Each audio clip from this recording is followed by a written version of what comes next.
Bueno, hoy vamos a cerrar esta parte inicial de este curso de urbanismo 5, correspondiente a planificación urbano regional. Estamos enfocados en este ejercicio académico de seminario de urbanismo a reconocer una serie de temáticas y de urbanistas que en términos generales han planteado una serie de escenarios de trabajo, una serie de escenarios conceptuales y teóricos en los cuales nos van a recibir, nos van a ayudar a eh, sustentar y también entender un poco la dinámica de las transformaciones urbanas en ese ejercicio que estamos haciendo en la ribera del río Magdalena, en el caso de Barranquilla y específicamente en el escenario que ya ustedes están proyectando algunos, una idea de diseño urbano enfocado desde la planeación urbano regional y que la sustentación que han desarrollado ustedes a lo largo del curso ha sido muy, pero muy importante para recapitular esos elementos conceptuales del urbanismo contemporáneo, con ejemplos, con escenarios teóricos y conceptuales y con realidades que nosotros pues nos acercan un poco a la reflexión crítica de entender el urbanismo como disciplina, el urbanismo como respuesta y el contraurbanismo o una crítica a ese urbanismo.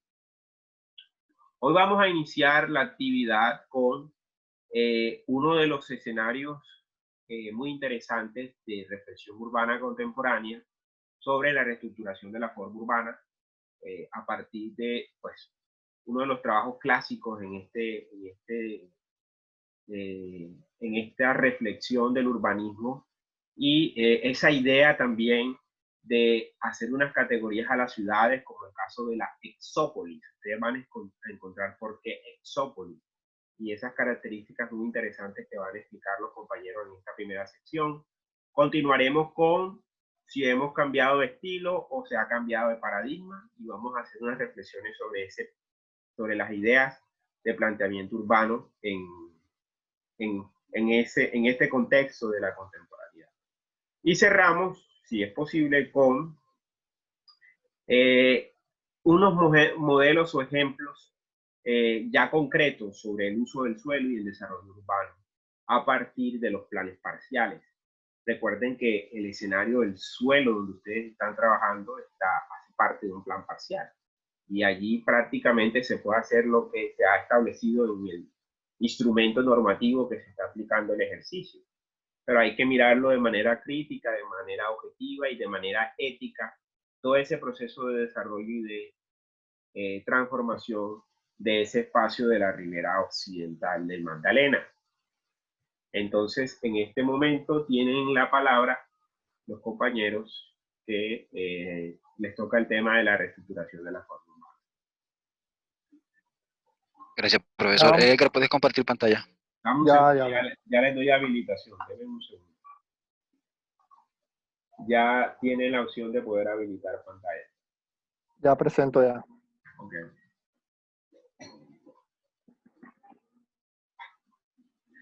¿Me confirma si se está viendo? Sí, amplíenla. Sí, se ve.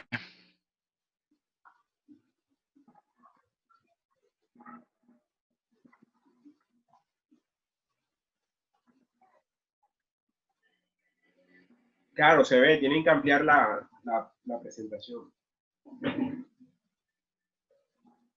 Disculpe, pero eso lo que pasa es que el computador está un poco pesado, entonces. Dale, tranquilo.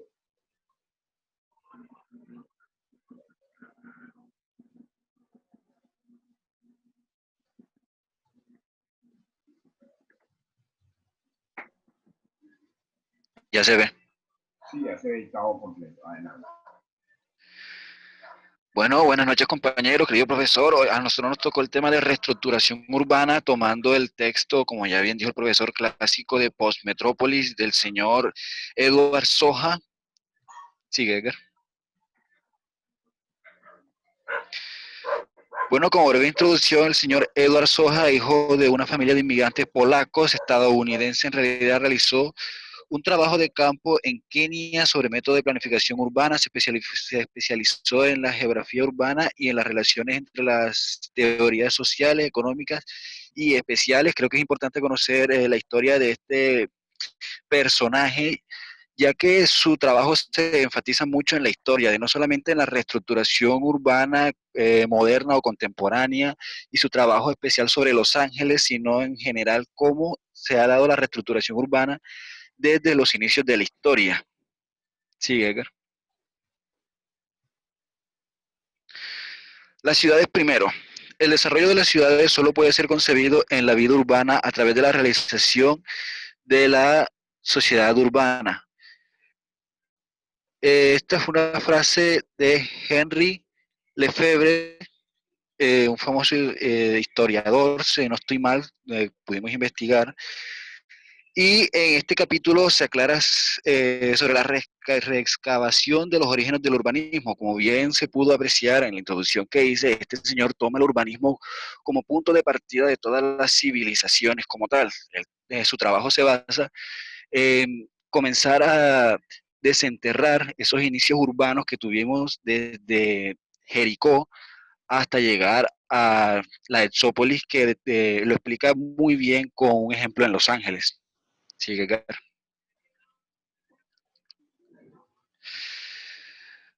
En su libro podemos encontrar una parte muy interesante sobre cómo aprender de Jericó. ¿Por qué de Jericó? Porque muy a pesar de que está muy antaño en la historia, casi 7.850 años, si no estoy mal, atrás de nuestra civilización, en ellos podemos aprender muy bien de cómo las civilizaciones podían convivir entre ellas, aún sin hablar de urbanismo como tal, cómo pudieron prepararse para inmersiones militares, cómo protegerse, cómo poder segmentar sus ciudades y cómo ellos pudieron seguir adelante priorizando actividades como la agricultura y diversos factores económicos, además, que pudieron llevar a cabo para poder ser una de las primeras civilizaciones asentadas de la historia como tal. Sigue acá.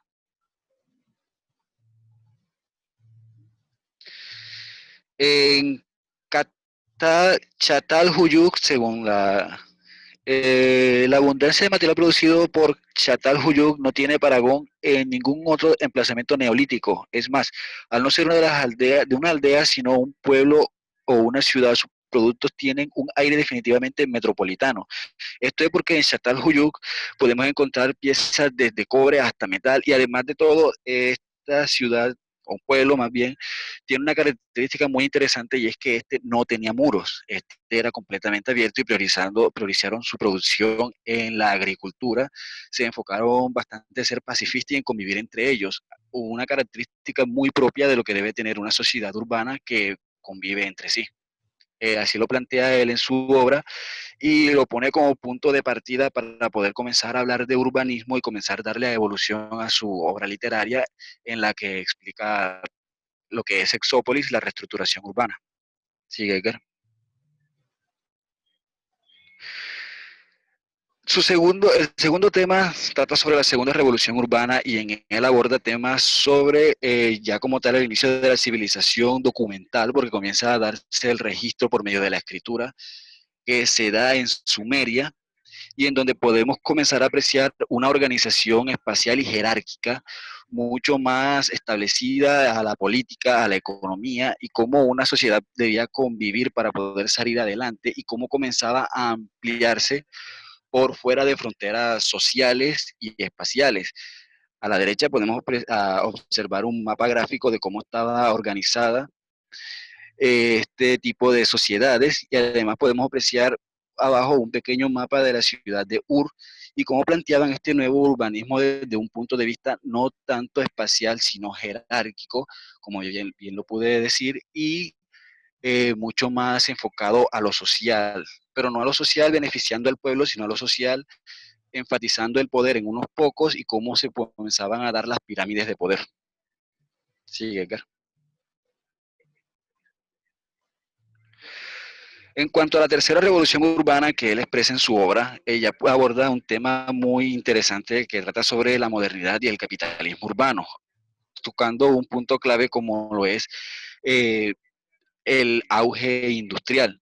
En este capítulo él expresa cómo ya comienzan a darse la invasión del capitalismo, de cómo ya comienzan a organizarse las sociedades modernas y cómo comienzan a enfatizarse en la producción, cómo comienzan a darse la gentrificación o el éxodo de personas desde lo rural hasta lo urbano, cómo comienza a darse un crecimiento exponencial en las ciudades debido a la alta producción que estaba presentándose debido a las industrias, y cómo ya las personas comienzan a priorizar la producción y unos pocos comienzan a beneficiarse por medio del sistema capitalista, cómo comienzan a beneficiarse aquellos dueños de industrias, de manufacturas, y comienzan a establecerse las asentaciones monetarias o económicas, el poder económico en el centro de la ciudad, arraigando las pequeñas, la prole, por decirlo de alguna manera, en las orillas de las ciudades. Sí, Keker.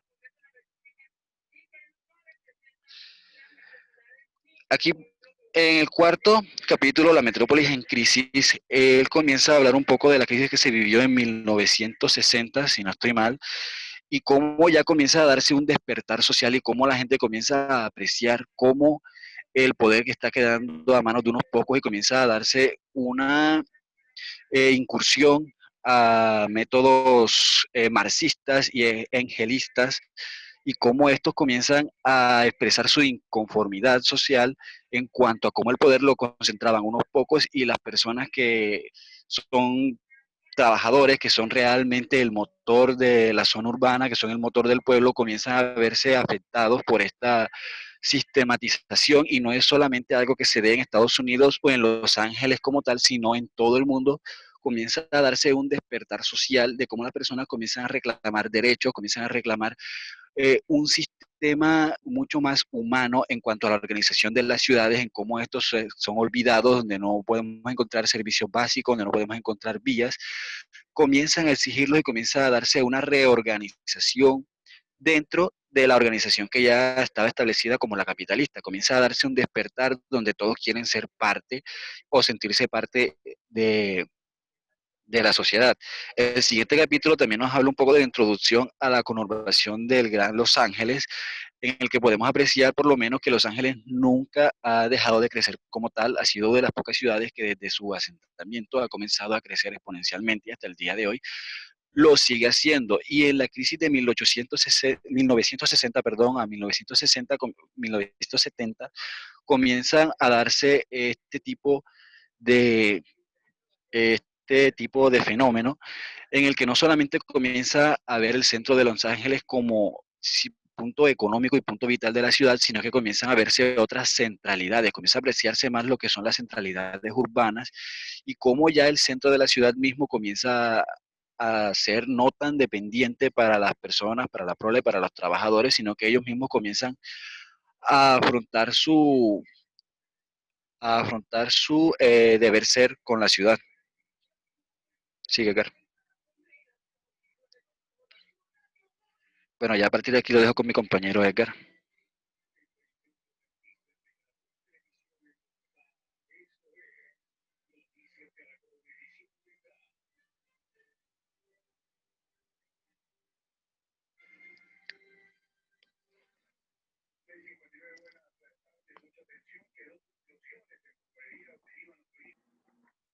Disculpe, profesor, un momento. Me está molestando un poco el computador. Bueno, ya para no esperar un momento, entonces, para iniciar y ya centrándonos en el tema que nos compete, que es la reestructuración de la forma urbana, pues lo que es el Zópolis, pues en este capítulo, la metrópoli es presentada ante todo en la relación con su geografía empírica, reconfigurada y con los nuevos patrones y especificidades de la forma y la función y el comportamiento urbano que han aparecido debido a la globalización y la reestructuración económica post-fordista. ¿Qué quiere decir el Zópolis? Pues debe entenderse como un espacio exterior postmetropolitano, el cual el prefijo elso quiere decir exterior, que es una referencia directa. Edgar, habla un poco más pausado para que podamos captarte la idea, porque así vas como a velocidad. Y amplía la presentación. Es que lo que pasa es que el audio también está fallando un poco, entonces, no sé. y No, el estamos computador, escuchando bien, no es problema de audio, sino que estás hablando muy rápido. No sé si es mi percepción o no sé si los compañeros sienten lo mismo. no, y que el computador también me está fallando un poco, usted disculpe. No, no, tranquilo, todo bien. Pero, y si quieres, inicia de nuevo y trata de hacerlo de manera más suave, más pausada. De un momento. Bueno, ya, ahora sí. Bueno, ya como les Porque estuve empezaste a comentando, hablar rápido, Doringo, y como a lo mejor la misma conexión se dio que la voz fuera mucho más rápido. Trata de hablar pausado, normal, tranquilo, aquí no estamos corriendo. bueno, pues ya, o sea, lo que le estaba comentando, el tema que nos compete en este momento, que es la reestructuración de la forma urbana, lo que es la exópolis, pues hay que decir que este capítulo, la posmetrópoli, es presentada ante todo en relación con su geografía empírica, configurada y con nuevos patrones y especificados de la forma, la función y el comportamiento urbano, que han aparecido debido a la globalización y la reestructuración económica postfordista. El Exópolis, pues hay que decir que este debe entenderse como un espacio exterior postmetropolitano, que de acuerdo al el prefijo exo quiere decir exterior, que es una referencia directa al crecimiento de las ciudades exteriores y también sugiere el aumento e importancia de fuerzas exógenas que configuran el espacio urbano en un área de globalización. Bueno, ya lo que sería la metrópolis transformada, pues hay que decir que a lo largo de los últimos 30 años se han producido importantes cambios en la organización espacial de la metrópolis moderna, perdón, como cambios en las condiciones urbanas, análisis de los resultados geográficos de los nuevos procesos de urbanización, efectos en la vida diaria, la planificación y el diseño del entorno construido, y irregularidad, modelo de crecimiento económico y desarrollo intraurbano. Las megaciudades, pues hay que decir que las megaciudades son nodos de la economía global que concentran la función superior de dirección, producción y administración de todo el planeta. Pues hay, aquí como aparece Manuel Castel, que es un sociólogo, economista y profesor universitario español, ministro de universidades del gobierno de España.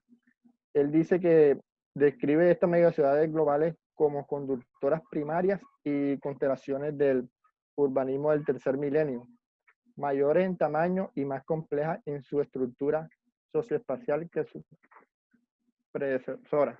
Ahorita más adelante mi compañero lo va a explicar más detallado en la ciudad de Los Ángeles, del cual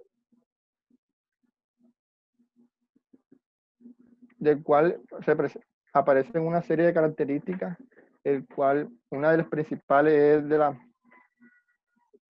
las características de megaciudades es la dificultad para delinear sus fronteras exteriores y la dificultad para estimar la presencia de su población, lo que son las ciudades como Tokio, Los Ángeles y Osaka, y entre otras.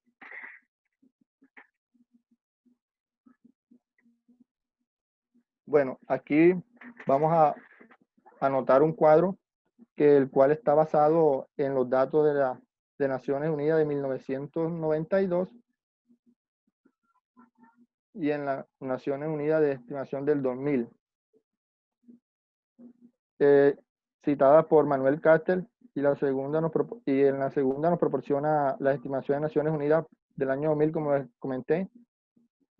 Y hay que decir que en 1950, solo una ciudad como es Nueva York sobrepasa la cifra de 10 millones de habitantes, y del cual al principio de la década de 1990, una docena más de ciudades entraron en la lista. Solo Tokio, Los Ángeles, como están notando, y Osaka están situadas en los 336 postmetrópolis, países industrializados más avanzados. Estimaciones para el año 2001 prevén la suma de menos de 8 megaciudades más, todo en lo que se ha dado en llamar el tercer mundo.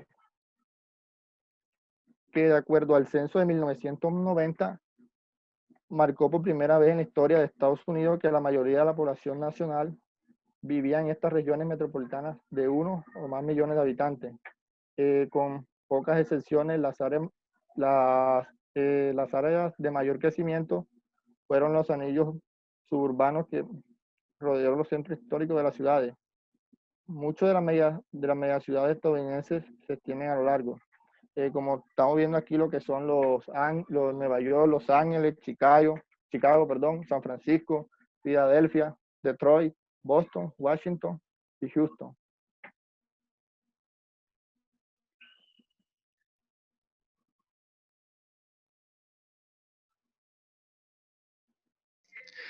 Bueno, como bien lo puede explicar Edgar, Exópolis, exo viene de exterior y ya polis vienen a ser lo que son ciudades como tal, ciudades constituidas. Es lo que ocurre de las ciudades hacia afuera, como bien pude explicar en mi intervención anterior.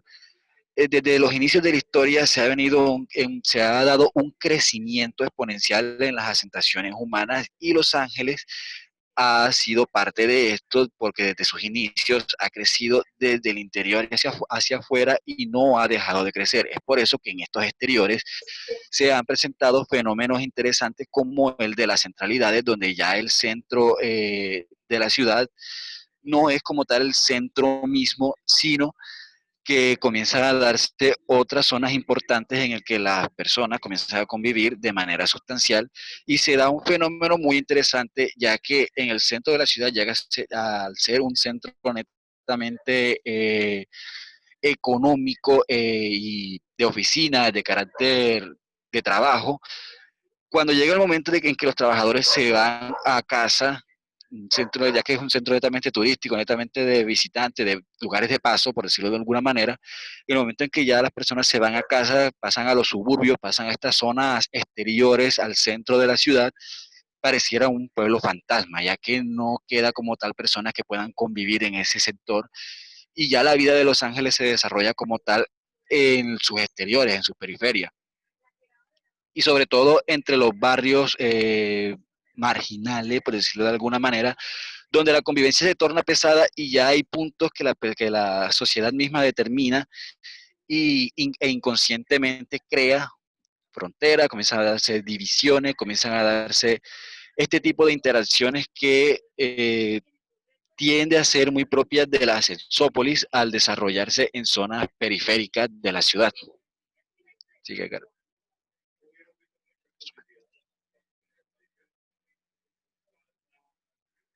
Edgar.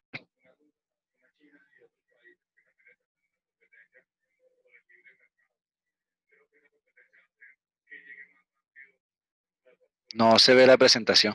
¿Qué le pasó a Edgar? Como que se le fue el internet, ¿no? Él es el que está presentando. Sí, él es el que está presentando. Como que se le fue el internet. ¿Les hacía falta mucho?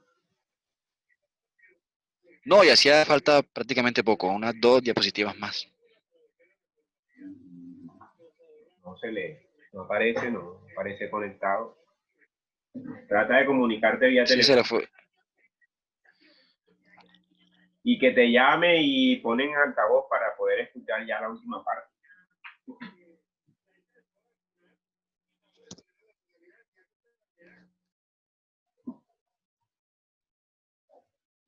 Se le fue como que se le fue el internet.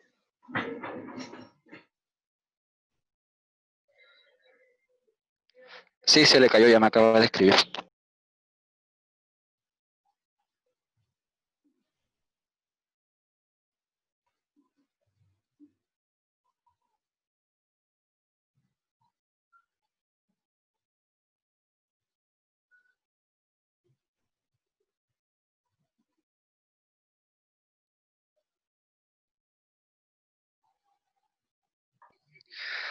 Bueno, profe, ya Edgar me dice que no tiene internet, entonces ya para finalizar lo que quedaba era una pequeña conclusión que podemos apreciar en el libro como tal de cómo este señor Soja entiende el crecimiento de las ciudades y cómo fue galardonado por ellas al concluir y determinar que las sociedades como tal no crecen desde el punto de vista constructivo, sino desde el punto de vista social y que una ciudad no es fronteriza. Una ciudad siempre va a estar abordando el tema del crecimiento, siempre va a estar transformándose a sí misma y siempre es apegada a la historia y cómo ella misma va tomando vida. Es un objeto vivo realmente que va transformándose con el pasar del tiempo, donde nosotros somos las células y nosotros construimos el cuerpo.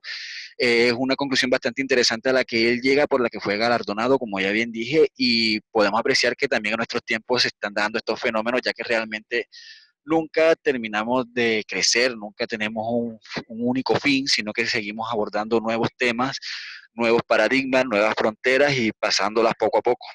Esa sería prácticamente como que la conclusión que encontrábamos en las dos últimas diapositivas. Bueno, muy bien, excelente. Vayan anotando las preguntas, inquietudes. Bueno, siguiente grupo.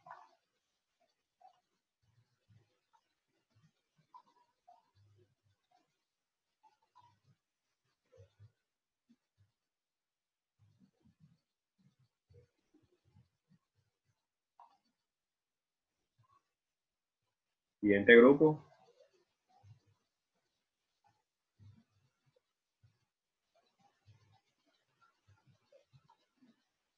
¿Sí me escuchan?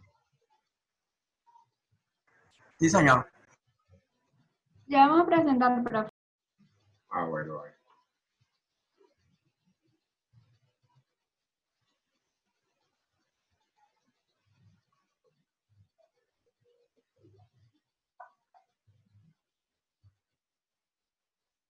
¿Ya se ve? Sí, perfecto.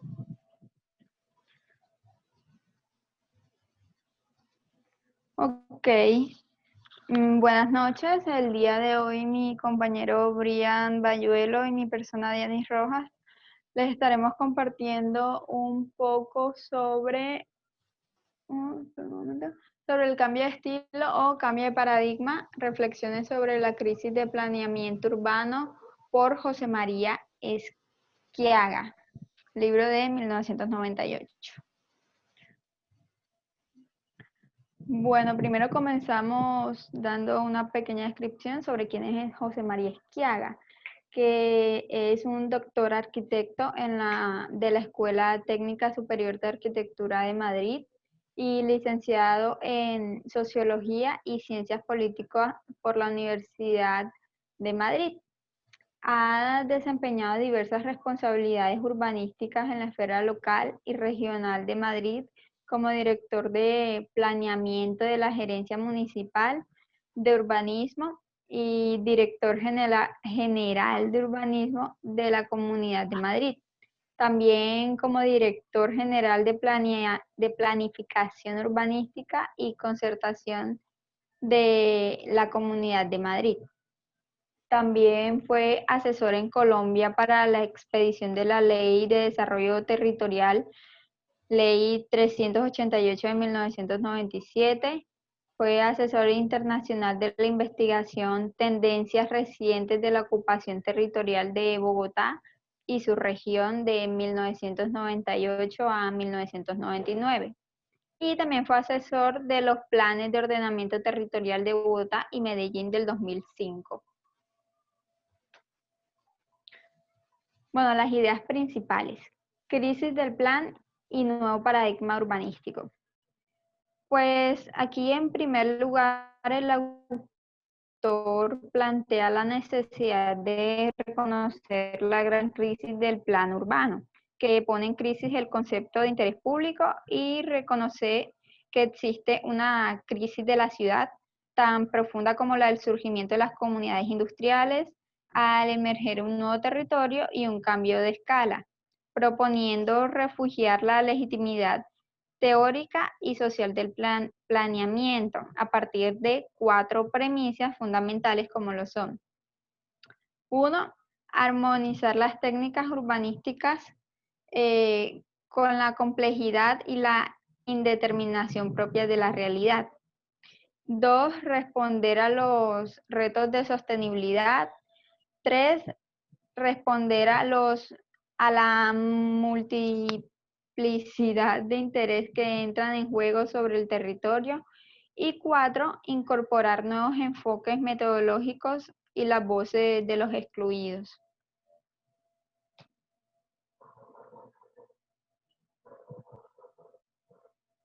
Brian.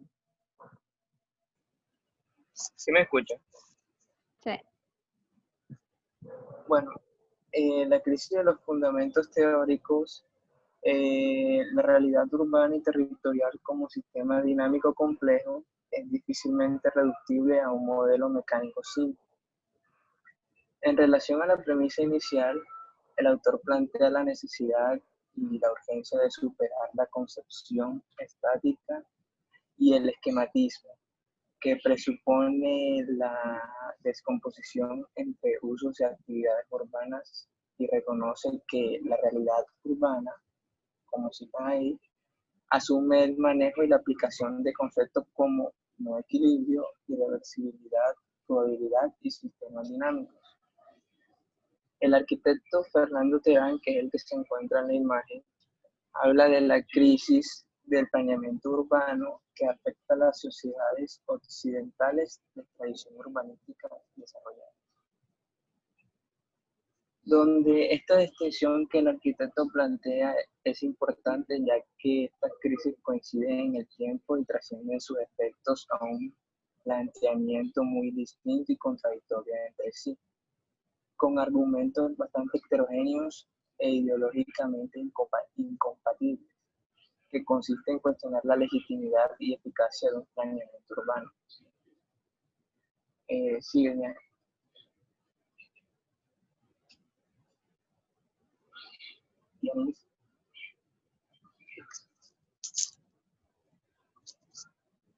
El plan y proyecto.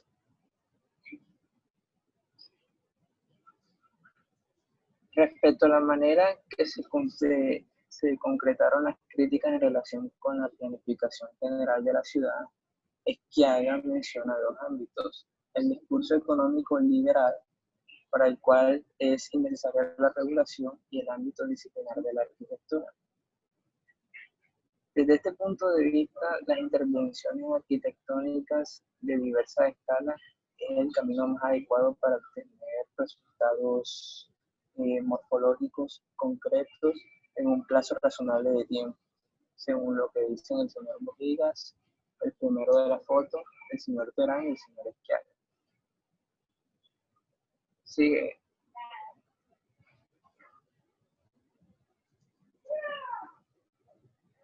Una opinión del señor Leonardo Benévolo, en donde rechaza la incorporación de planos de proyectos arquitectónicos, tanto normativos como persuasivos. También argumenta que el sistema normativo del plan plantea un riesgo de resultar obsoleto en el momento de su ejecución y dificultan los acuerdos con los operadores urbanos. Este también sugiere entender que el plan como un anclaje a tierra de los proyectos particulares, dejando un margen de libertad en la definición de las volumetrías y delimitando su número. En cambio, el señor Sacchi, por lo contrario, entiende que no se refiere a la definición de las reglas de la compatibilidad entre la ordenación general y los desarrollos proyectuales particulares, sino a los cambios que éste ha hecho en la metodología tradicional de planeamiento. Los proyectos que acompañan al plan deben convertirse en el proyecto del cambio, formulándose y representándose de manera cada vez más precisa. Respecto al tema del plan y proyecto, los proyectos urbanos, la conclusión es que no pueden producirse cambios significativos en la ciudad, manejando como variable única las transformaciones arquitectónicas puntuales. Sigue bien. Bueno, plan y mercado. Frente a la disyuntiva entre regulación y liberación. Bueno, aquí encontramos que desde una perspectiva económica se ha intentado fundamentar la legitimidad del planteamiento a partir de la necesidad de corregir las deficiencias del mercado, evidencias de la existencia de bienes públicos y externalidades positivas y negativas generadas en el proceso de construcción y consumo del territorio, y asimetrías en la información de los sujetos para adoptar decisiones racionales. Pues aquí el autor afirma que no es suficiente para hacer frente al reto de la complejidad, el pluralismo, la sostenibilidad, la concertación y el interés público, y que definitivamente el mercado inmobiliario está lejos del óptimo paretiano, que es una generación de provecho y comodidad sin perjudicar a otro.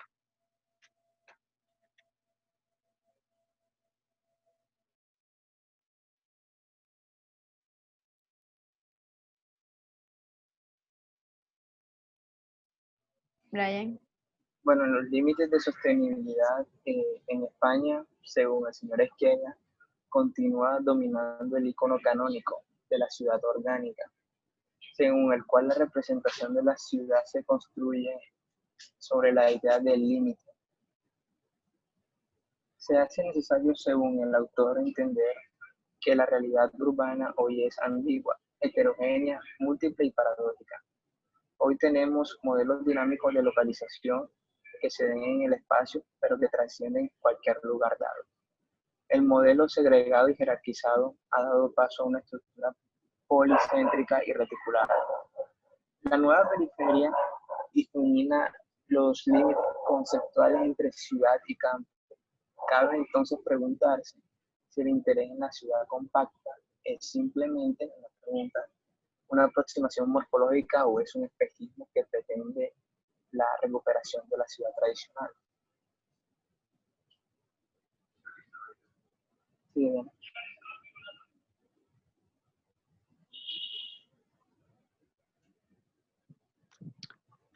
Bueno, interés general y pluralismo. La intervención pública de la ciudad se limita a 3 funciones elementales. 1.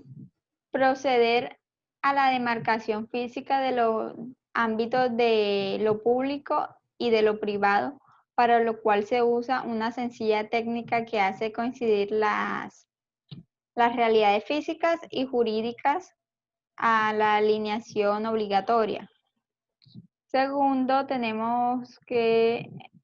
hay que asegurar el sometimiento de los particulares a las reglas de política, reforzando el control previo de la edificación a través de la licencia o instituciones semejantes. Y como tercero tenemos asegurar el funcionamiento de los servicios de las ciudades a través de las obras públicas. La experiencia... que pase.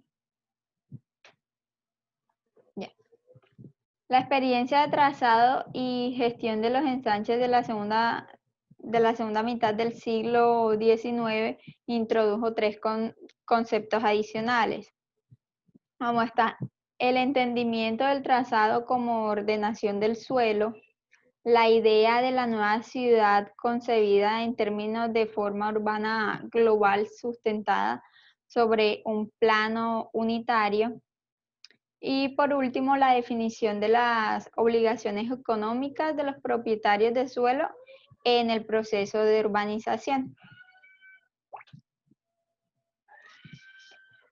Para responder a los retos de interés general y la pluralidad, el autor nos invita a reconsiderar una serie de ideas y conceptos de James Jacob, expresadas en su libro Vida y Muerte de las Grandes Ciudades, en las cuales encontramos reconsiderar el planteamiento incrementalista, aplicar el advocacy planning, permitiendo la expresión de colectivos tradicionalmente excluidos en las decisiones urbanísticas, implementar en la planificación la perspectiva de género, entender el rol de planificador como un mediador y un comunicador, promover el debate público, aprendizaje social, negociación y concertación. Y por último, aplicar principios éticos como son la responsabilidad profesional de naturaleza ética en un concepto de pluralidad cultural y de interés contrapuesto.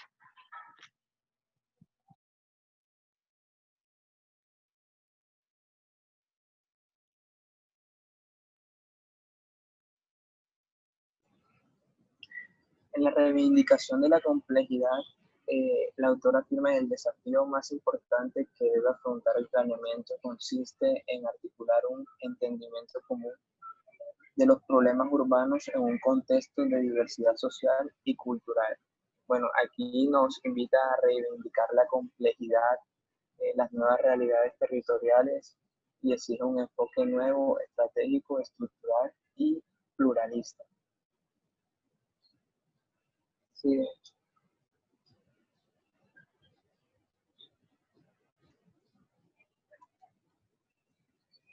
Bueno, esto es un comentario que encontramos mi compañera y yo de un filósofo español, Adolfo Vázquez Roca, que opina sobre el libro.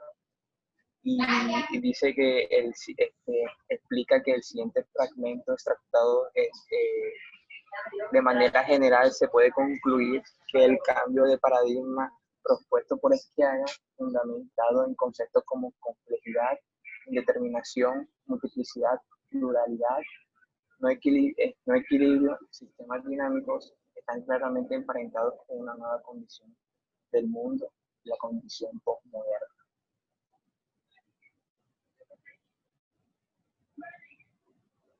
Eso sería todo, profe. No, muy bien. Interesante el ejercicio que hicieron los compañeros, muy sintético también. Siguiente grupo.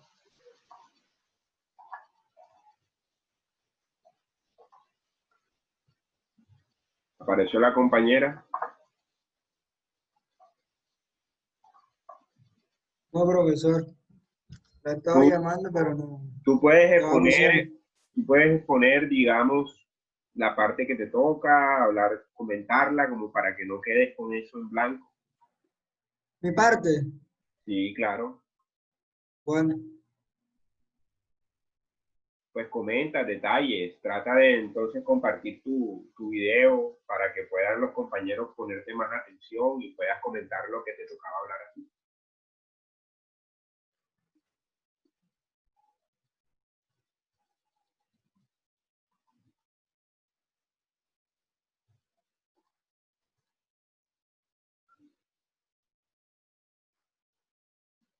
Tú no tienes la presentación, Cristian. Ah, sí la tienes, perfecto. Tengo mi parte solamente. Ah, tienes tu parte solamente. Bueno, arranca de tu parte, pues. Ah, bueno, entonces para darle un contexto a los compañeros de qué van a hablar los compañeros, que me imagino la compañera iba a tratar de hablar de la primera parte. Bueno, aquí ya vamos a pasar en esta presentación, pues habían 3 temas que eran relacionados con usos de suelo y desarrollo urbano, políticas de suelo y la gestión de instrumentos de la planeación en lo que llega del seminario de urbanismo. Pero parece que los compañeros no aparecieron. Solamente está Cristian, que va a poner su parte.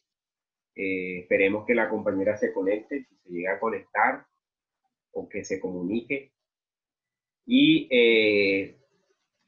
¿qué vamos a hacer? Cristian, comenta los detalles. Es un trabajo de María Mercedes Maldonado. Ella es, digamos, una de las investigadoras urbanas muy reconocidas en Colombia. Bueno, profesor, a mí me tocó lo que sería la parte de la fiducia en el urbanismo. Ah, bien, de la fiducia en el urbanismo. Bueno, este capítulo que ellos van a abordar, que corresponde al desarrollo conceptual y práctico de algunos instrumentos de la gestión de suelo. A mí me parece que este tema es súper importante. Vamos a hacer lo siguiente, Cristian.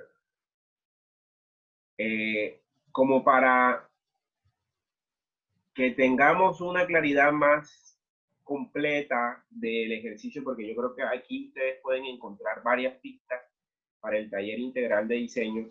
Vamos a dejar para la primera clase de enero la presentación, ¿oíste? Para que les quede mucho más conciso, y en lo que queda de la clase discutamos entre todos esta primera parte teórica, ya que... Pero sí le puedo enviar las diapositivas. Sí, envíame completa todas las diapositivas con la de tu compañera. Ah, ok. ¿Por qué me parece importante este ejercicio, chicos y chicas?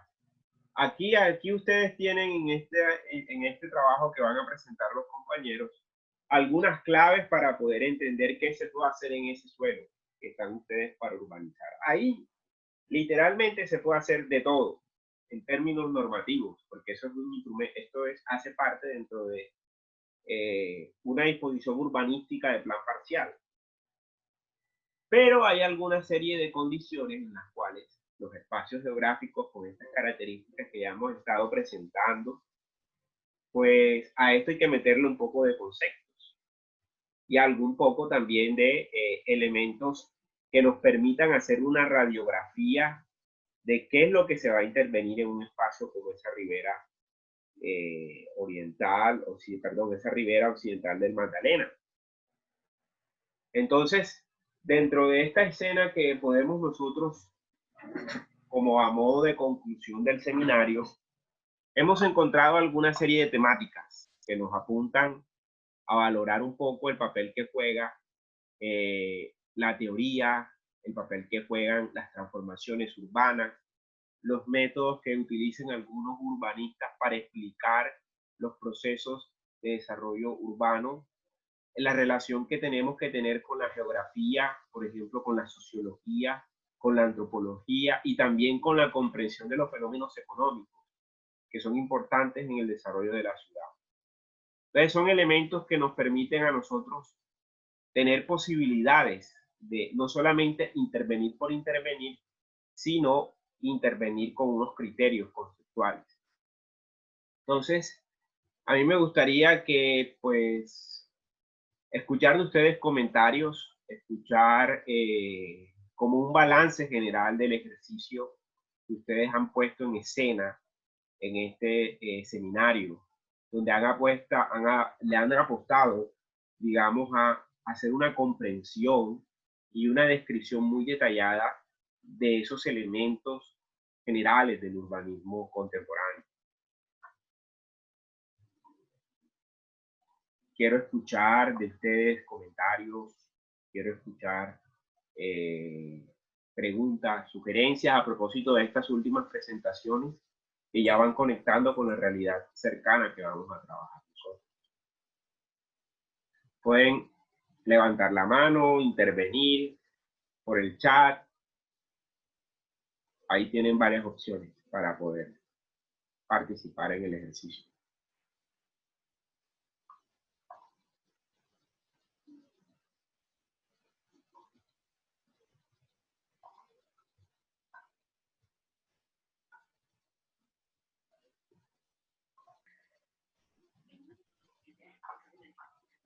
Aquí mientras armamos la discusión, voy a compartir la pantalla general de el ejercicio que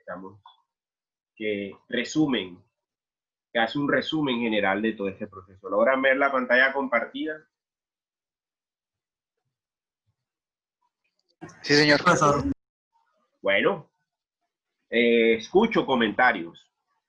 Pueden hacer los comentarios desde sus temáticas abordadas, desde las inquietudes que les despertaron los temas que abordaron los compañeros, desde su posición personal, desde sus posturas ideológicas, éticas, morales. Creo que son necesarias y son bienvenidas como para darle un cierre a esta primera parte del curso y de descansar un poco para recargar energías y entrar en enero ya a trabajar en ese taller integrado de diseño. Bueno, profesor, a manera de comentario, quisiera decir que a mí siempre me ha llamado la atención el urbanismo porque es como la conjunción de todas esas características humanas que nosotros podemos poseer. Y a lo largo del seminario por lo menos me pude dar cuenta que no es exactamente tan simple y tan pequeño como yo lo creía, sino que hay una amalgama bastante grande de... Presenta tu nombre como estoy grabando para que sepan quién está hablando. Ok, habla Ángel Hernández, se acaba de exponer hace un momento. Y como decía, me encontré con una amalgama bastante grande de definiciones, de teorías, de conceptos, de cómo la historia nos ha traído hasta este momento en el que estamos, de cómo las ciudades se han desarrollado de una manera abismal, porque pensar que hace 30 años éramos una cosa y ahora somos otra, que a partir de este momento de la historia tenemos que apuntar a hacer otra cosa en el futuro, pues da como que una idea de lo que es el desarrollo tanto personal como humano, como territorial, y de todo lo que nos hace falta como colombianos realmente para seguir avanzando en un proceso de construcción de país, porque realmente estamos bastante atrasados, no solamente en factores económicos, sino en factores sociales, en factores urbanos, y creo que a partir de ahora, creo que nosotros como urbanistas, como arquitectos, debemos apostar y aplicar, hacer un poco marcar una frontera entre lo que es la Colombia de ahora, la Colombia que queremos con los temas o las teorías que estamos aquí estudiando. Muy bien. ¿Quién más quiere aportar algo?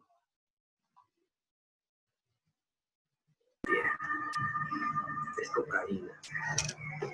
La cocaína es bueno, profesor, digamos, una forma de conclusión o más reducida, el seminario me ha parecido, digamos, una forma muy concisa, a pesar de que los temas no son tan concisos, de que ese pensamiento que, por ejemplo, particularmente yo tenía, de que uno relaciona...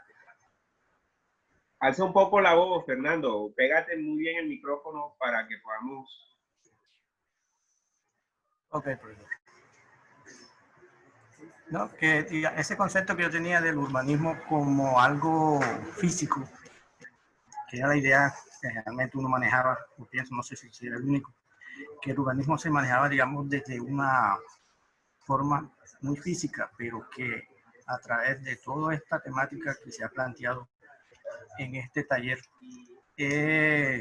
nos ha dado claridad de que más que físicos es, digamos, un concepto de una conducta del hombre. Tanto así que hay una frase que me llamó la atención que dice que el urbanismo es resultado de la existencia del hombre y que si ese hombre dejase de existir, hasta ahí llegaría el urbanismo. Porque también escuché otra frase que decía que el urbanismo no se puede tener, que es irreductible, porque él es un producto de la interacción del hombre con él mismo. Entonces, a través de todo ese concepto, he calificado muchos conceptos que tal vez no tenía esa información un poco regada en la conciencia, pero a través de este taller sabe uno dónde va colocado cada concepto, cada información. Y también me gustó porque logra uno comparar o saber que hay muchas formas de urbanismo, muchas formas de ciudades y que esas ciudades a través del tiempo han demarcado épocas. Tal vez hay unas épocas que aún se pueden como que repetir. No siempre debemos copiar, pero sí podemos tomar los principios básicos del comportamiento del hombre, comportamientos que nos llevarían a un mejor vivir en nuestra ciudad, especialmente en Barranquilla, donde el urbanismo creo que está floreciendo, hay mucho pensamiento, hay muchas organizaciones que lo defienden. Y nosotros como arquitectos tenemos esa capacidad, tenemos esa batuta que podemos ir al frente a través de lo que nosotros podamos llegar a transmitir con nuestros proyectos. Muy bien. ¿Qué más?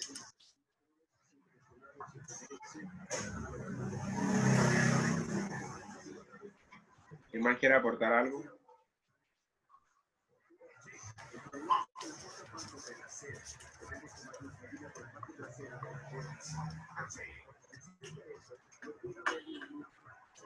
Por eso hay una pregunta. Sí. En esta última intervención hablaban de, digamos, la idea o el concepto de una ciudad nueva. ¿Cómo sería esa ciudad nueva? ¿O cuáles serían esos parámetros a seguir? Es muy interesante. Ese concepto de ciudad nueva viene incluso de la misma idea del funcionalismo o de, digamos, de la idea de la arquitectura funcionalista.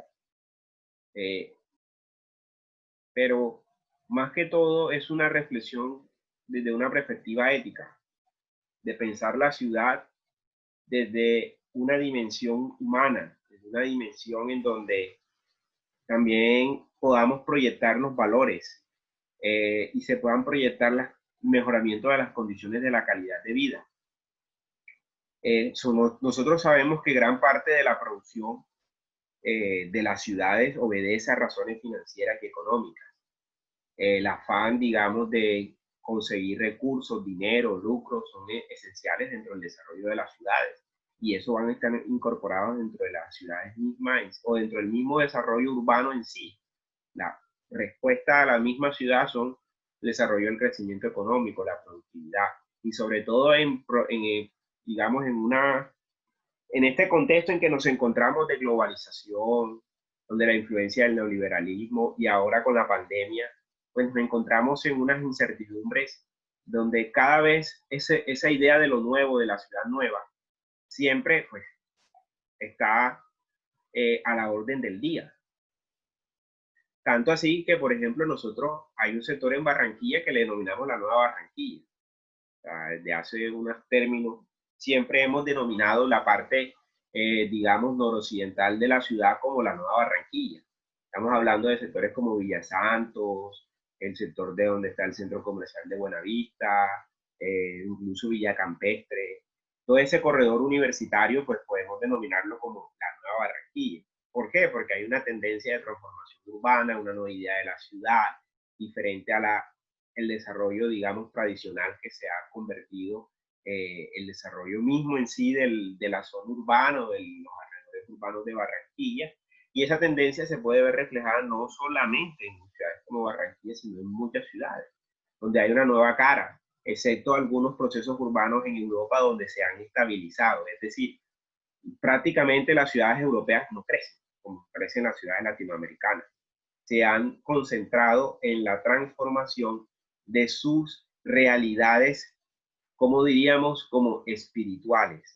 Cuando digamos, en los próximos cortes, vamos a ver una lectura colectiva en torno a construir y habitar la ciudad. Y en esa lectura van a encontrar dos conceptos claves, la cité y la ville. La cité, pues obviamente es la ciudad y la función dada más hacia el espíritu. Y la ville es la función más específica de una ciudad funcional, construida para que todo funcionara bien dentro de un contexto urbano. Entonces son dos paradojas que siempre vamos a tener allí. A veces hablamos de la función y la forma en el diseño, por ejemplo. A veces podemos hablar de la estructura y los procesos. Entonces hay cosas que vienen desde una perspectiva hasta dicotómica, contradictoria. Yo le llamo más que todo dialéctica, porque es un contexto en donde hay contradicciones, pero también hay mutuas interpelaciones de los procesos. Entonces, la idea de ciudad nueva va a estar ahí siempre permanente. O sea, es un contexto bastante interesante de analizar, pero que amerita una reflexión muy interesante. ¿Qué más?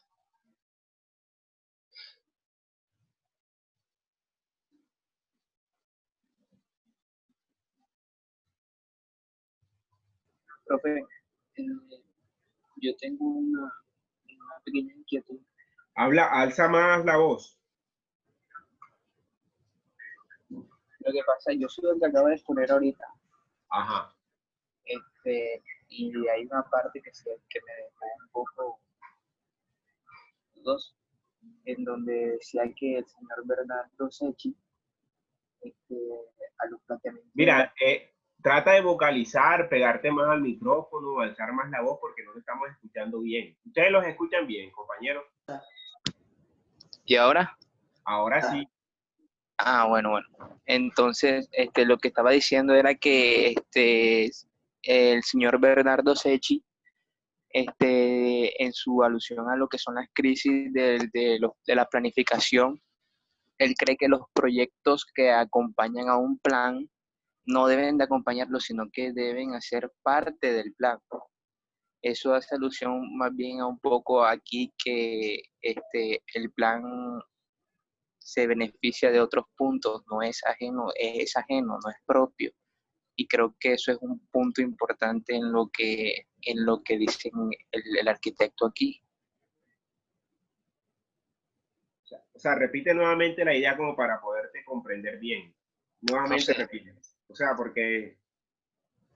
aquí él dice que los proyectos que acompañan a un plan no, o sea, no deben acompañarlo, sino que deben hacer parte del propio plan. Ah, ya. Muy bien. Ya. ¿Todos sí comprendieron la idea? ¿Todos sí? Pues, si lo puedo volver a explicar mejor. Dale, vuélvela a explicar. O sea, él dice que los proyectos que acompañan al plan, digamos que por ejemplo, una intervención en el malecón, si es propia del plan de la gobernación, que no vengan otros o unos terceros a opinar, ya, o sea, que sea propio del plan, que siga al pie de la letra del plan. Más o menos es lo que trata de decir el señor aquí. Y yo creo que eso es parte importante aquí en Colombia, ya que eso no siempre se exige o no se rige el plan como tal. Por eso la crisis como tal. Muy bien, excelente. Mira, en el contexto italiano que plantea el trabajo Bernardo Secchi, a mí me parece muy interesante.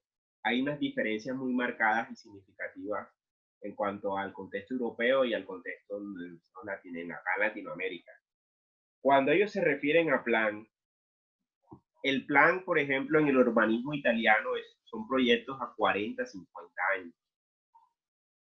Nosotros acá en Colombia lo reducimos a un periodo de gobierno que dura año y medio planificando un plan de desarrollo y contextualizando a un escenario articulado que se supone debe estar articulado, que es el plan de ordenamiento territorial, a unas estrategias para poder impulsar esos procesos de desarrollo. Entonces aquí, en el plano, por ejemplo, de los proyectos estratégicos, a nivel, por ejemplo, de ciudad, son como una especie de colcha de retazos.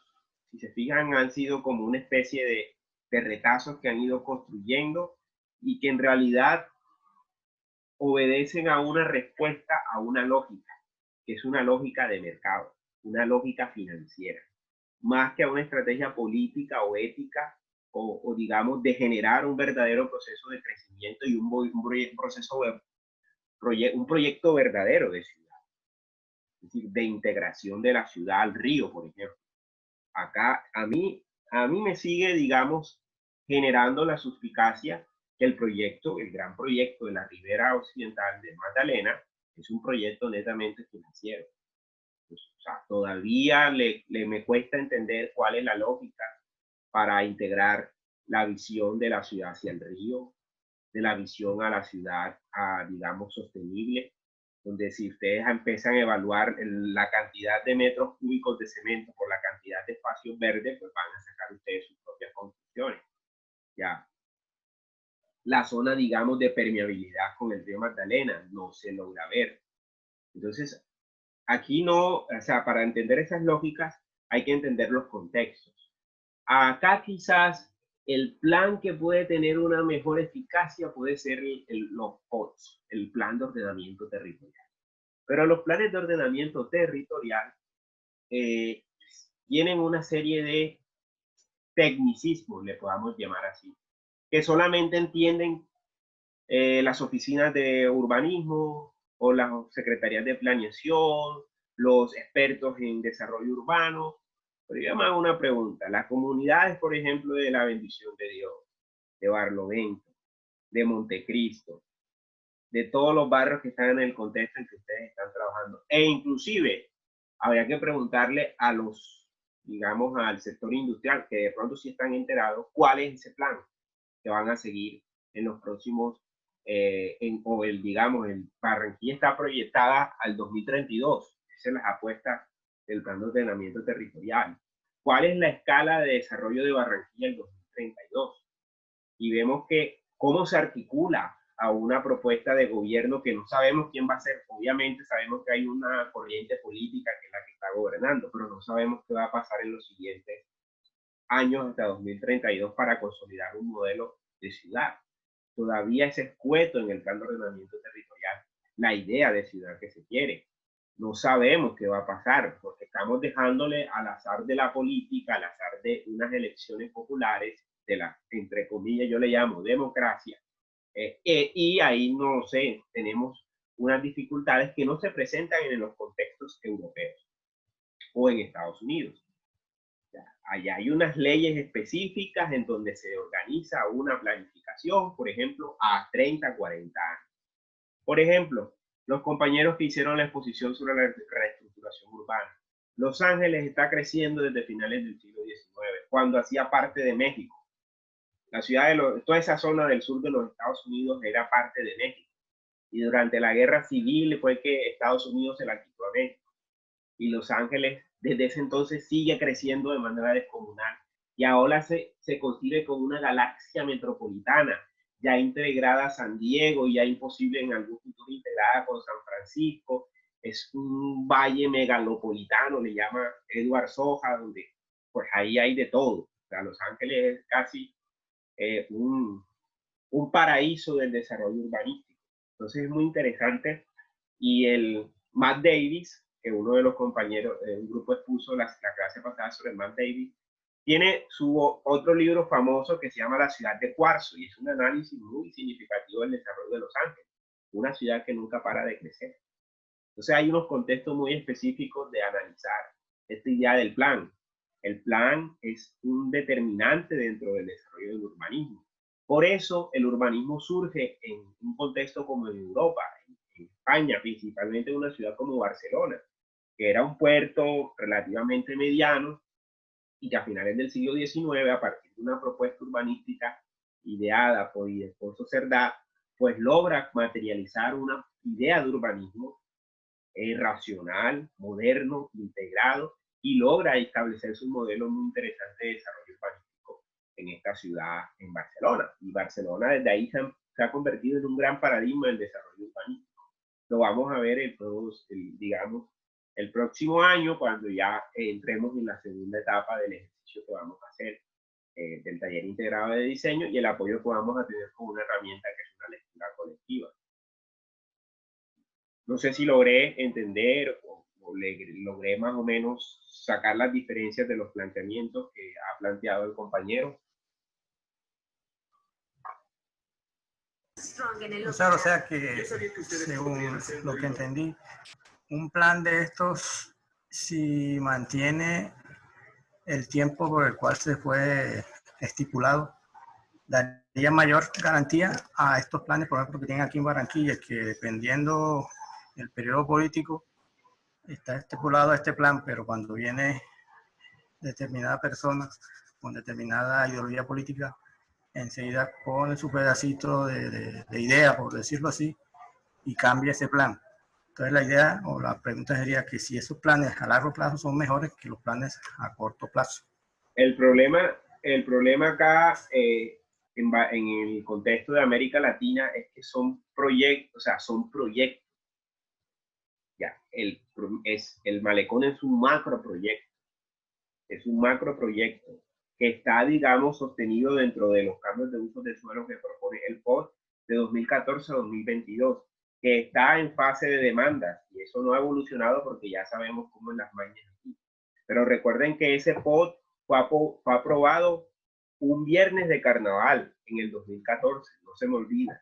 Yo todavía no me había ido a hacer la maestría a Medellín cuando estábamos presionando inclusive la Universidad del Norte, con un grupo de académicos y especialistas en los temas, envió unas recomendaciones y no tuvieron en cuenta esas recomendaciones en el POT.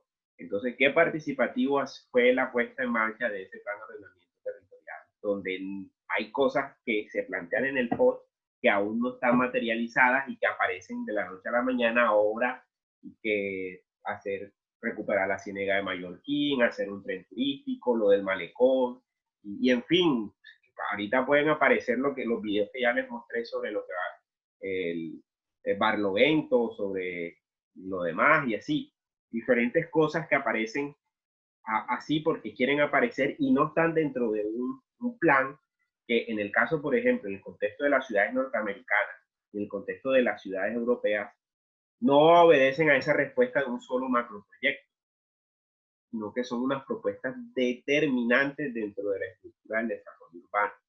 En cambio, ¿ustedes creen que cuál es la financiación de estos proyectos? Por ejemplo, del malecón. ¿Con qué plata se financia? Por ejemplo, el malecón que ya está destruido fue por valorización. Plata de nuestro bolsillo.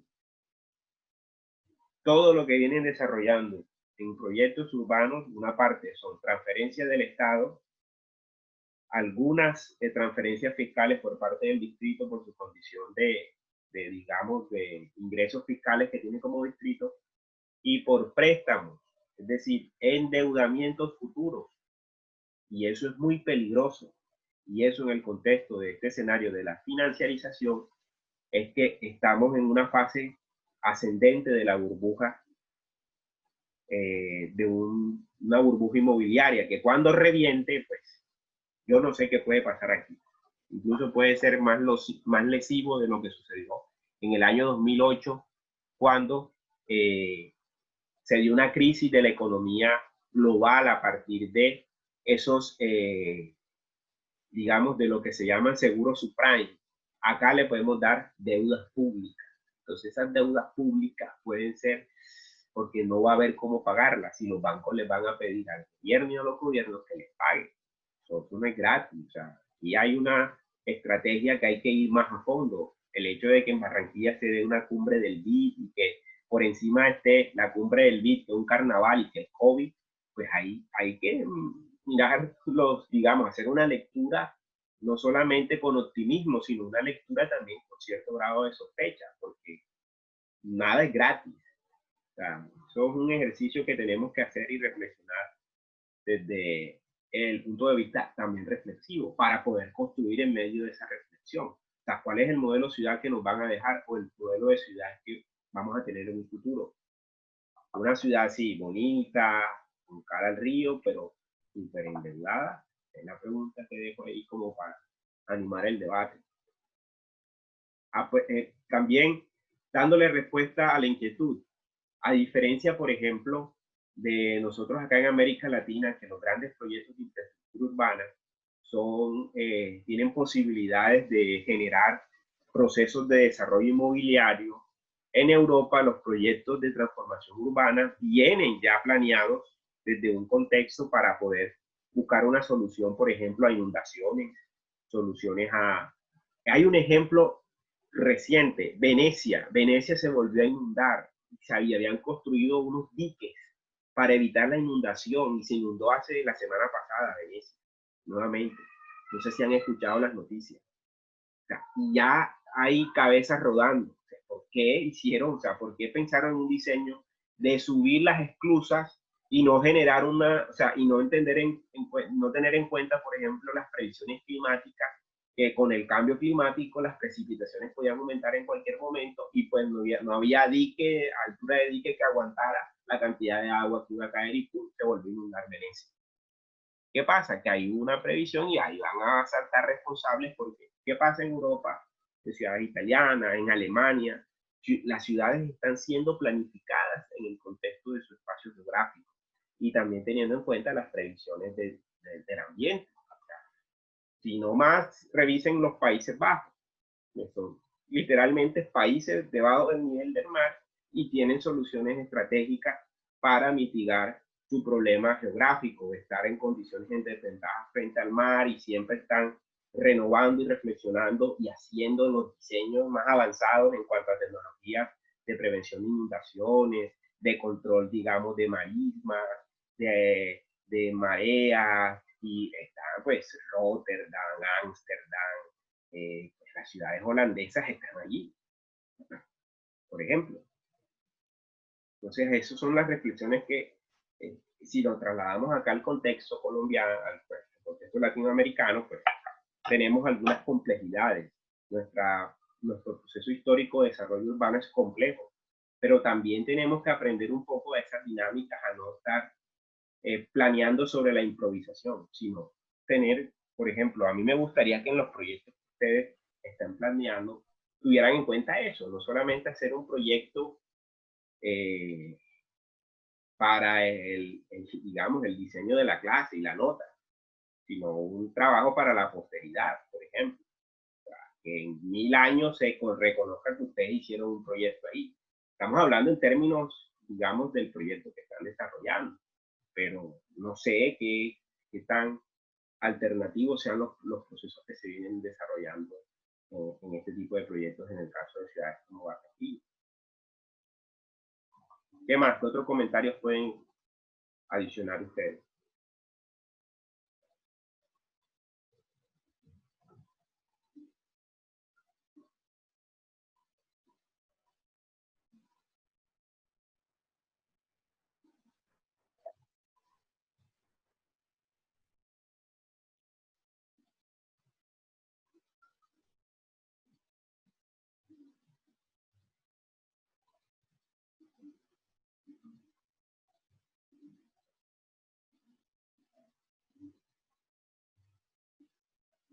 ¿Qué otro comentario? ¿Qué otra pregunta? ¿Qué otras inquietudes?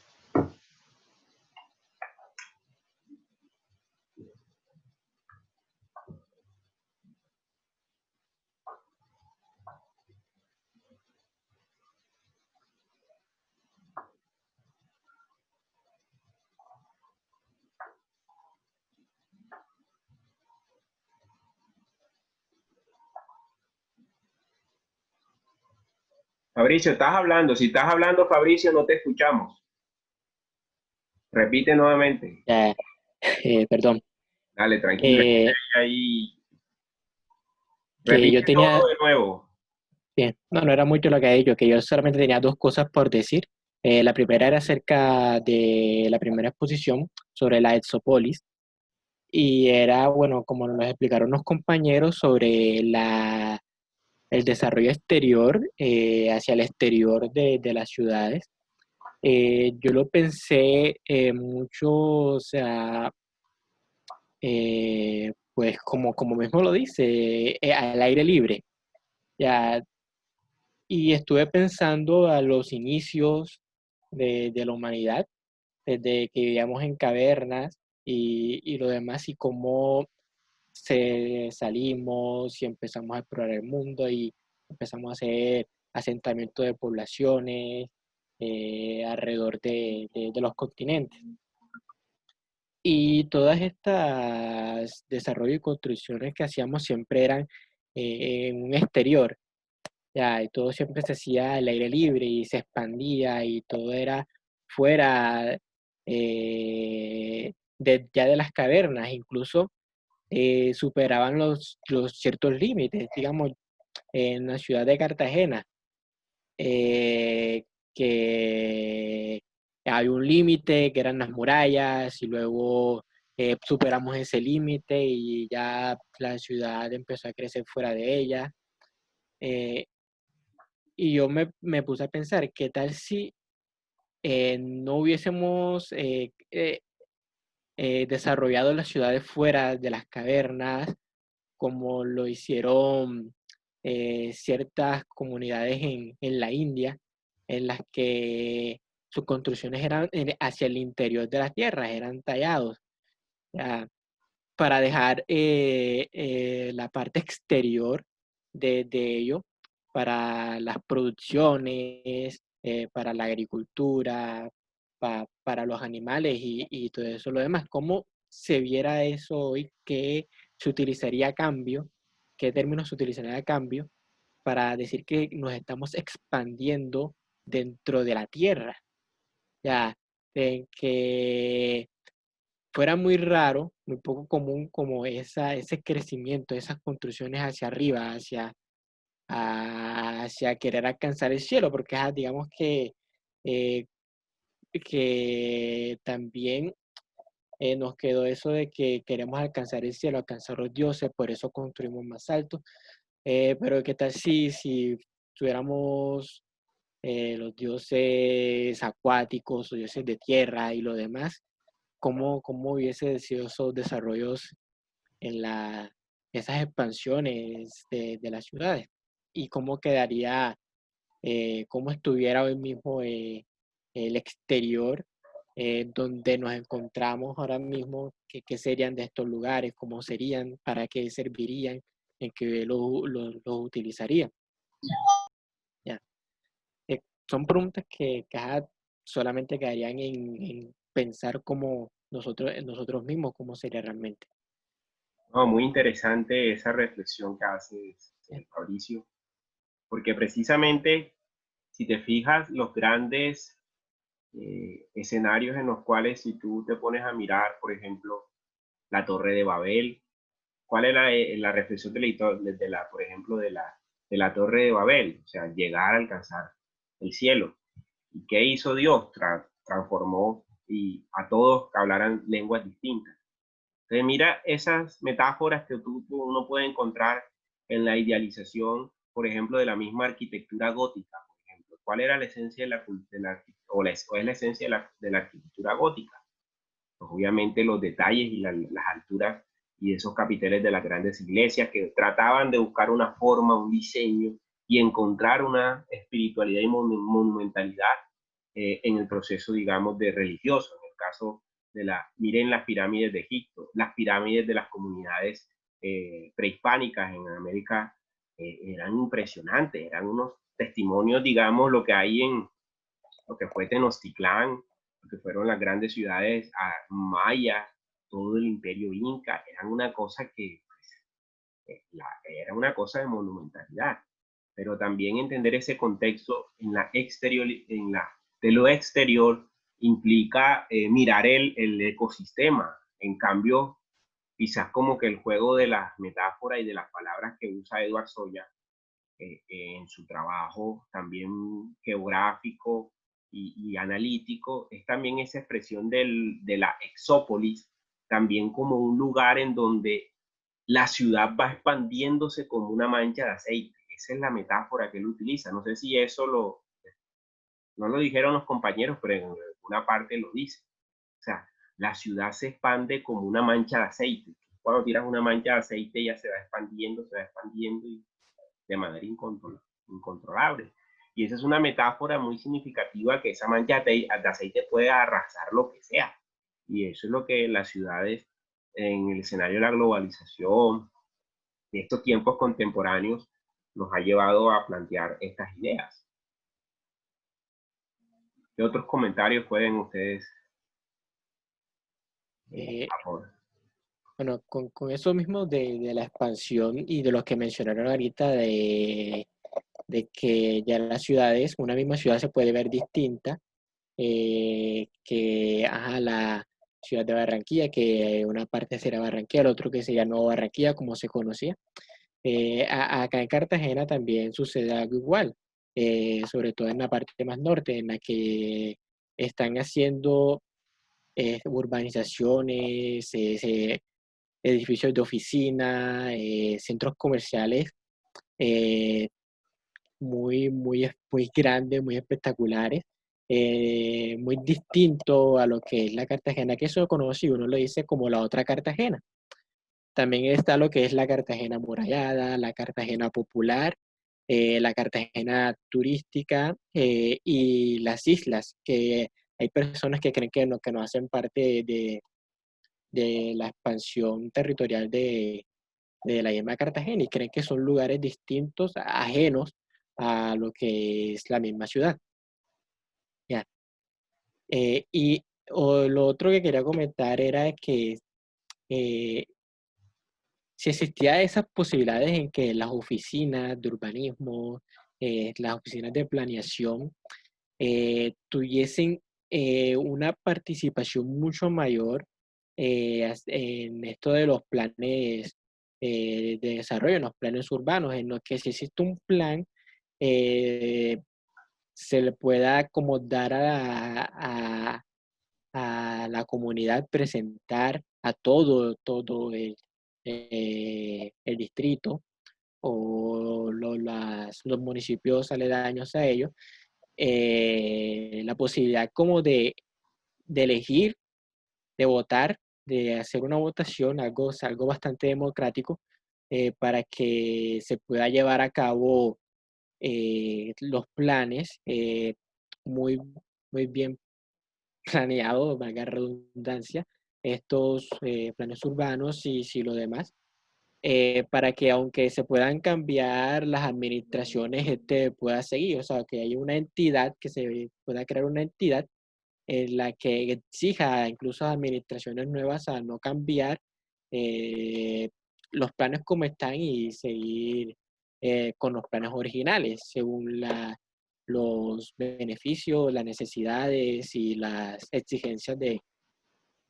la comunidad, de las personas, porque como también lo mencionaron todo a lo largo de las exposiciones, el urbanismo no solamente es que sean las personas mismas, las sociedades mismas, sino que son espacios necesarios para ello y que se exigen. Entonces, para que sea de esta manera, para esta nueva revolución del urbanismo. Muy bien, interesante. ¿Quién más quiere comentar algo? O apoyarse de algo. Preguntar, comentar, hacer una reflexión general como a modo de cierre también de este ejercicio que hemos venido desarrollando a lo largo de esta primera parte de este curso de urbanismo.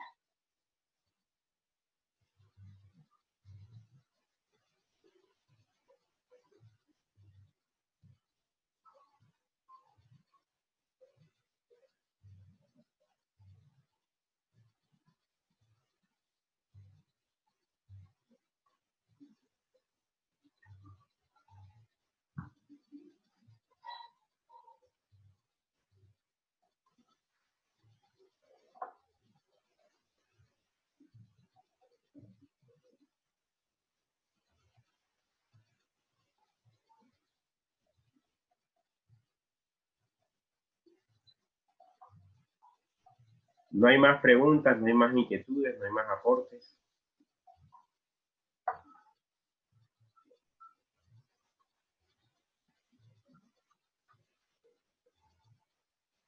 Bueno, entonces si no hay más, creo que nos vemos en el mes de enero, continuando con este curso. Espero que haya sido significativo para ustedes este ejercicio. En la plataforma de Silvi les voy a colocar el resto de grabaciones de este seminario para que ustedes puedan tenerla disponible. Igual la pueden ver en este canal de YouTube donde tengo todas mis clases ahí también colgadas. Ponerse al día con las actividades que están pendientes en la plataforma de Silvi. Casi todas las he extendido hasta el 18 o sea, hasta mañana, para que los que no hayan montado nada, por favor, se coloquen al día. ¿Preguntas, inquietudes? ¿Respecto a la clase o a lo del Silvi, profe? A todo, clase y Silvi.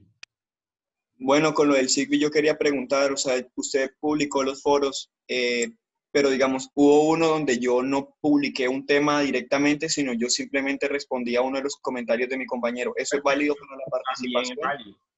También es válido. Ok. Listo, gracias. No te preocupes. Los foros son foros, discusiones. Ustedes pueden interpelar a los compañeros, como hizo Henry. Eso es una forma de participación. Ustedes pueden crear un comentario y alguien los puede interpelar. Cualquiera puede interpelar a cualquiera. La idea es que haya un debate. Esos son los foros que están en los ejercicios que vieron de los talleres documentales. Donde vieron los documentales hay una pregunta. Esa pregunta es intentar responderla. Si ustedes ven que la respuesta un compañero dijo algo que de pronto le parece raro, dele palo al compañero. Eso incluso anima el debate, no es tirarse al compañero de enemigo, no es ponerle una mala nota a uno. A mí me interesa que participen en debates y eso es el foro. Ya que no preguntan, ya que no participan, pues esperemos a ver si lo hacen allá en la plataforma de sitio. Les da miedo, no quieren hablar o tienen mucha bulla, no sé. Pero la idea es que se incentiven la participación que van a hacer en la plataforma. Así que traten de ingresar a la plataforma y ponerse al día, y cualquier duda me escriben al correo electrónico. Listo, profe. Entonces les deseo feliz noche, feliz Navidad, feliz Año Nuevo, y que por favor se cuiden del COVID. Usen tapabocas y lávense las manos constantemente y salgan con cuidado. Así que nos vemos en enero. Gracias, profe. Feliz noche. Les cuiden. Muchas gracias, profesor. Vale. Hasta luego, profesor. Muchas gracias, Hasta profesor. luego, profesor.